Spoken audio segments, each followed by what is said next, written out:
अस्सलाम वालेकुम dear viewers. सो बेटा पिछले लेक्चर में मैंने पैरेलल कॉम्बिनेशन और सीरीज कॉम्बिनेशन को डिस्कस किया। So I told you in case of series combination the effective resistance increases and as a result the current withdrawn from the cell decreases. But as far as the parallel combination is concerned, the effective resistance decreases and as a result current withdrawn from the cell increases. क्योंकि current और equivalent resistance की inverse relationship है। And I also discussed about the voltage dividing rule. So voltage dividing rule कब लगेगा? Series में। क्यों?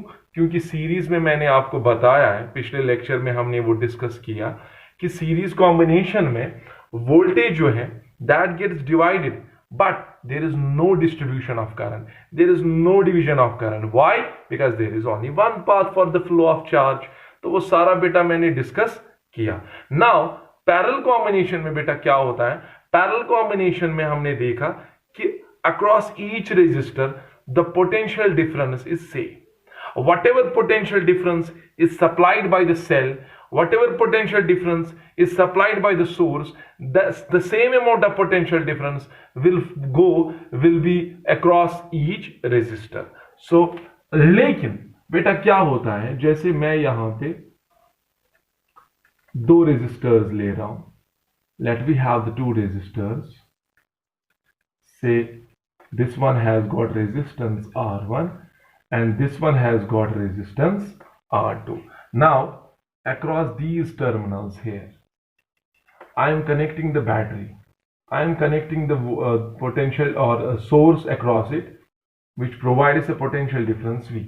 So जब इस सेल में potential difference V है तो इसके across जो बेटा potential difference होगी that will be V, और बेटा इस रेजिस्टर के अक्रॉस कितनी पोटेंशियल डिफरेंस होगी? सेम। सो दैट मींस मैंने पैरेलल कॉम्बिनेशन में हमने ये देखा that potential difference across each resistor is same. But what about the current?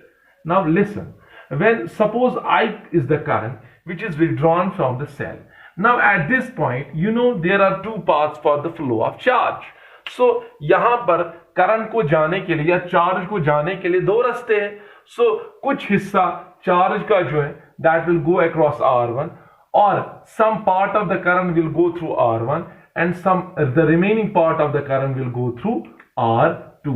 So suppose I1 is the amount of current going through R1 and suppose यहां से I2 is the amount of current going through R2. तो current को क्या हो गया बेटा parallel में? In parallel combination the current gets divided. So यहां पर करंट डिवाइड हो रही है, करंट डिस्ट्रीब्यूट हो रही है। क्यों हो रही है? क्योंकि यहां पे करंट को जाने के लिए दो रास्ते हैं, तो कुछ हिस्सा एक साइड से जाएगा और दूसरा हिस्सा किसी और के साइड से जाएगा। Now the question is how much is the current going through R1 and how much is the current going through R2? How will you determine the amount of current going through each resistor? I want to know the values of I1 and I want to know the value of I2. So दोनों का value मैं determine करना चाहता हूं। So parallel में आप क्या देखोगे, जब भी दो या दो से ज्यादा रेजिस्टर्स हो और वो पैरेलल में है तो वहां पे करंट डिवाइड होगी, डिस्ट्रीब्यूट होगी across each resistor. Now if you want to know how much current is going through each resistor, then there is a rule known as current dividing rule. तो क्या rule है ये? आप बेटा ये देखो यहां पे मैं क्या कर रहा हूं। यू नो कि यहां पर जितनी पोटेंशियल डिफरेंस across R1 होगी, okay, let I name it as V1. So V1 is the potential difference across R1 is equal to V2. V2 is the potential difference across R2. Now you know in parallel combination same potential drop is across R1 and across R2. So इसका मतलब क्या हुआ? जितनी potential difference R1 के across होगी उतनी ही R2 के across होगी. So V1 is equal to V2. But according to Ohm's law,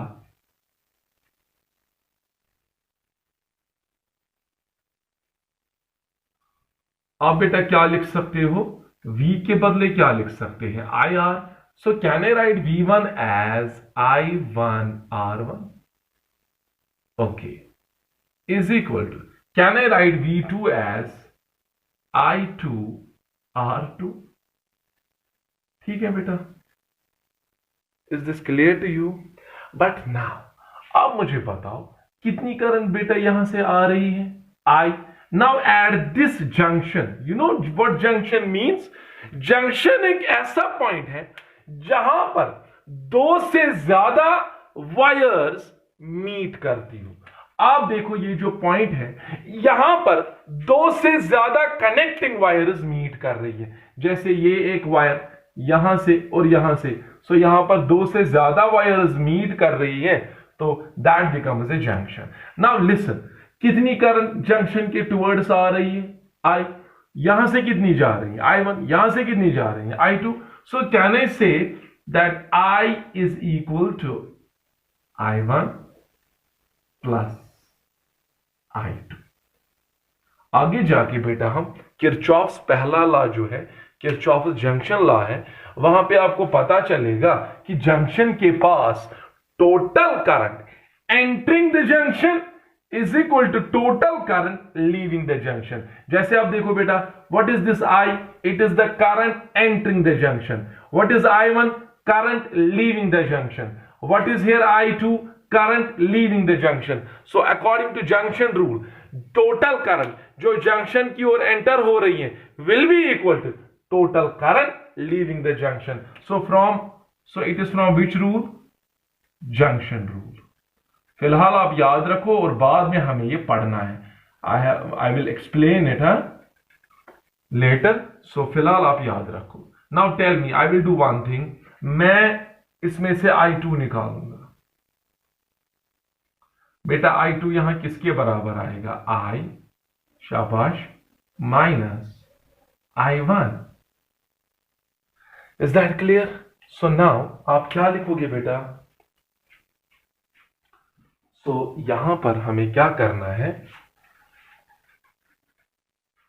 now ये जो यहां पे रिलेशन है I1 R1 is equal to I2 R2, मैं इसमें से I2 का वैल्यू यहां सब्स्टिट्यूट करूंगा. ये जो I2 निकला ना, I will put it in equation first. Okay, so putting the value of I2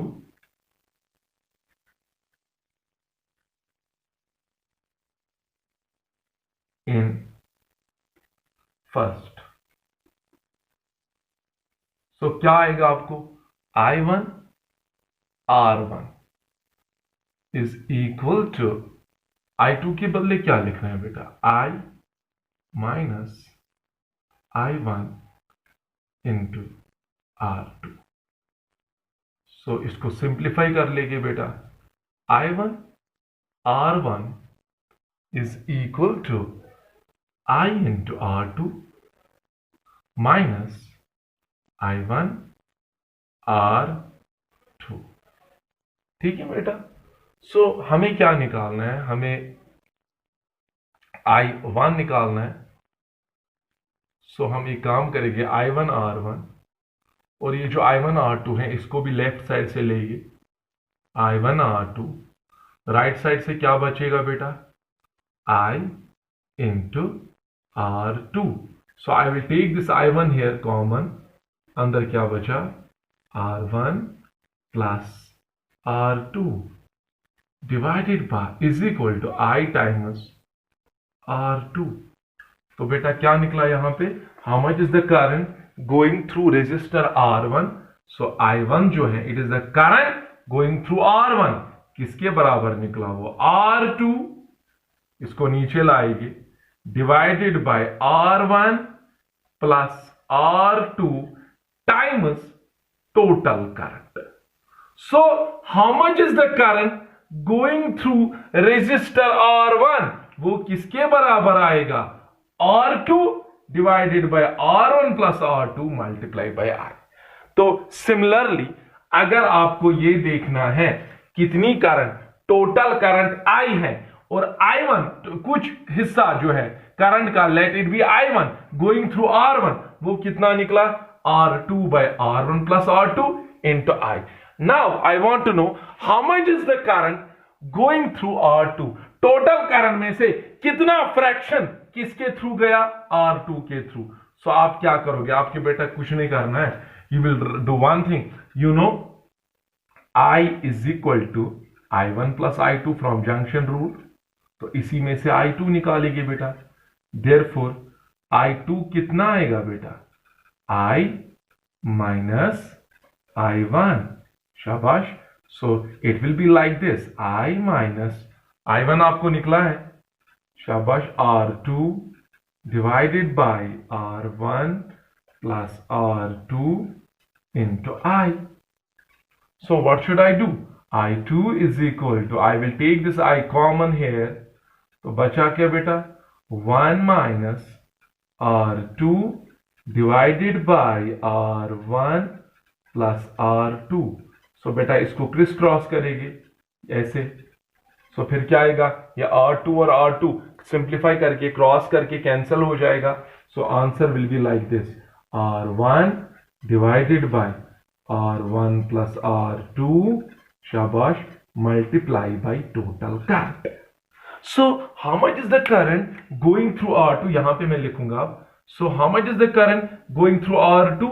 R1 divided by R1 plus R2, shabash, multiply by total current.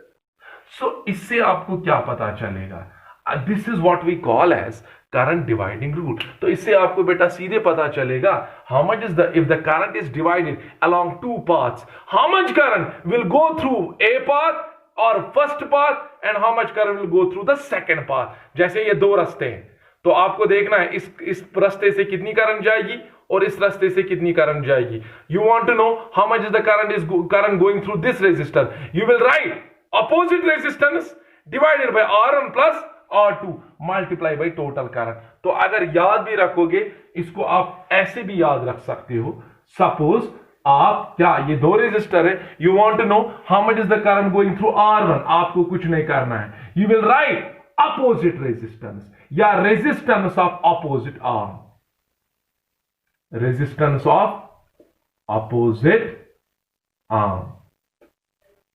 तो current going through any resistor, general formula में दिखाऊंगा current dividing rule की, जिस resistor के through आपको current देखनी है वो किसके बराबर होता है, resistance of opposite arm divided by sum of the resistances. जैसे हमने यहां किया, you want to know how much is the current going through R1, so आप क्या लिखोगे, resistance of opposite arm, what is the resistance of opposite arm, that is R2 divided by sum of the resistances, R1 plus R2। अच्छा, multiply क्या करना है, total current कितनी निकल रही है बैटरी से, that is I। So this is how you can remember this formula. But अब मैं बेटा 3 का जैसे दिखाना चाहता हूं, but before that I want to tell you, if you have the two resistors connected in parallel whose resistances are equal, then according to current dividing rule current will get equally distributed। जैसे हमारे पास दो resistor हैं, both are having resistance R and R and you have connected a battery across it। Suppose current I is withdrawn from it, now tell me how much will be the current going through this and how much current will go through this। So according to the current dividing rule, resistors equal है, path जो दो है यहां पे दिए हैं इनकी resistance equal है, then current will get equally divided. That means यहां से कितनी करंट फ्लो होगी, I/2, यहां से कितनी होगी, I/2। सो लेकिन अगर दो पाथ्स में से मान लो यहां से ज्यादा रेजिस्टेंस है तो वहां से करंट कम होगी, अगर यहां से कम रेजिस्टेंस है तो यहां से करंट ज्यादा होगी। So current will get divided according to the inverse of the resistances. वहां उस पाथ से ज्यादा करंट जाएगी जिस पाथ के साइड से बेटा रेजिस्टेंस कम होगी, उस पाथ से करंट कम जाएगी जिस पाथ के साइड से या जिस पाथ से रेजिस्टेंस